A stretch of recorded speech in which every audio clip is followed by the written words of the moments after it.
બોડેલી લાઈવમાં આપનું સ્વાગત છે।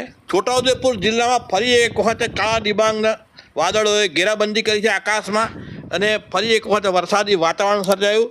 કવાંટમાં તો વરસાદ પણ પડ્યો ને નસવાડી તાલુકાના ઝેર ગામના આ દ્રશ્ય છે આપણે જોઈ શકીએ છીએ કે જે ગરીબ આવાસો છે, મકાનો છે, એની ઉપર એક તો પ્રકૃતિ ખીલેલી છે, એની સાથે તમે જોઈ શકો તાડના વૃક્ષો છે, અને એની ક્ષિતિજ ઉપર આપણે જોઈ શકીએ આસમાનમાં અને ક્ષિતિજ ઉપર કાળા ડિબાંગ વાદળોએ ઘેરાબંધી કરી છે। અત્યારે હજુ ગત સપ્તાહે જ માવઠું પડ્યું હતું ને ફરી એક વખતે વરસાદી વાતાવરણે જમાવટ કરી છે।